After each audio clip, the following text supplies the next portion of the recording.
Hello बच्चों, तो कैसे हो आप सब। आज मैं आप सबके साथ एक काफ़ी इंपॉर्टेंट क्लास शेयर करने वाली हूँ जो कि होने वाली है 4th सेमेस्टर की। आपको पता है आपको इस चैनल पे एबीसी के हर सेमेस्टर की classes, handwritten notes PDF form में भी मिल जाते हैं। तो आपको नोट्स बाय करने हैं या फ्री में करने हैं उसके लिए आप मुझसे कॉन्टैक्ट कर सकते हो, जिसकी लिंक मैंने वीडियो के डिस्क्रिप्शन में अपना व्हाट्सअप नंबर के साथ मेंशन कर दिया, तो आप चेकआउट कर सकते हो।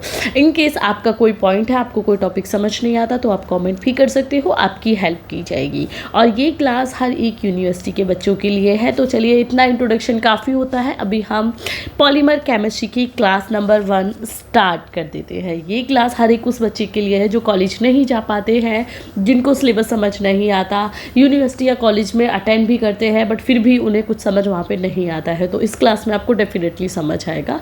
आपको कैसा लगता है आप मुझे कमेंट करके बता सकते हो।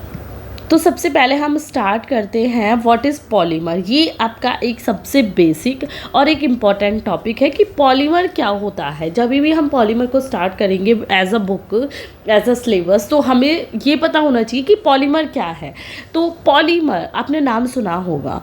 हम इसे अगर एक सिंपल लैंग्वेज में कहते हैं तो आप मान लीजिए कोई स्मॉल बीट्स है और ये सभी कंबाइन होके एक बिगेस्ट बीट बना देते हैं, ठीक है। तो उसको हम पॉलीमर कहते हैं। For example that is called a monomer units, ठीक है।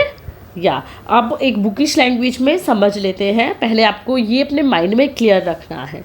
बुकिश लैंग्वेज में अगर हम देखते हैं तो polymer a substance which has a molecular structure built up blocks and completely blocked from a large number of similar units bonding together.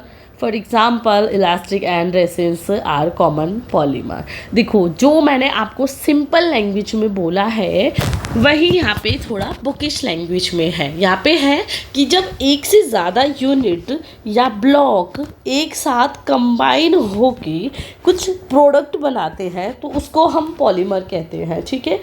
समझ आया।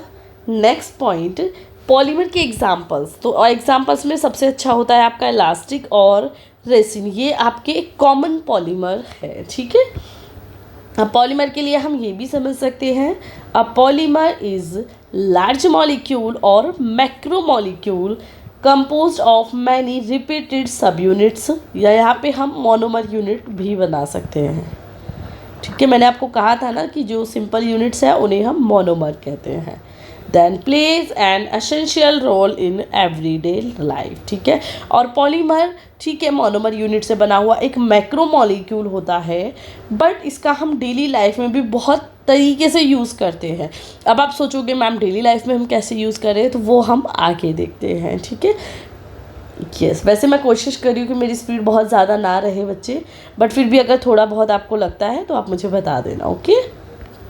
या नॉर्मली अगर हम बात करते हैं तो जो पॉलीमर है वो आपके 2 टाइप्स के होते हैं, जिसमें फर्स्ट हमारा सिंथेटिक पॉलीमर आ जाता है। सिंथेटिक पॉलीमर का मतलब होता है पॉलीस्टाइरीन, ठीक है। पॉलीस्टाइरीन एक सिंथेटिक पॉलीमर का एग्जाम्पल है, ठीक है।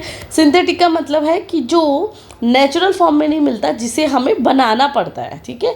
सेकेंड है हमारा नेचुरल प्रोडक्ट, ठीक है, यानी कि जो ऑलरेडी एनवायरनमेंट में, बॉडी में अवेलेबल है, जिसे बनाना नहीं पड़ता। For example DNA.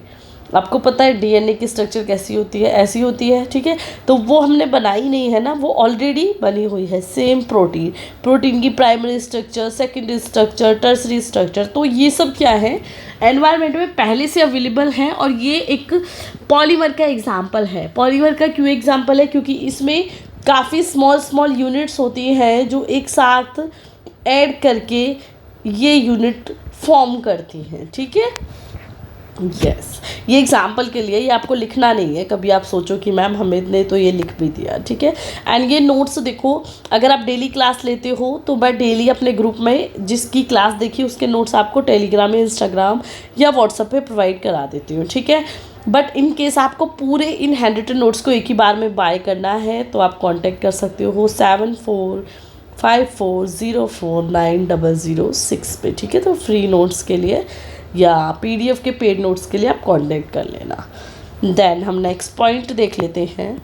Both natural and synthetic are made by polymerisation of many small molecule known as a monomer. ये पॉइंट मैंने आपको पहले ही क्लियर कर दिया जी, कि जो आपके ये दोनों सिंथेटिक या दोनों टाइप के पॉलीमर हैं, एक तो वो पॉलीमराइजेशन की प्रोसेस के थ्रू बनते हैं।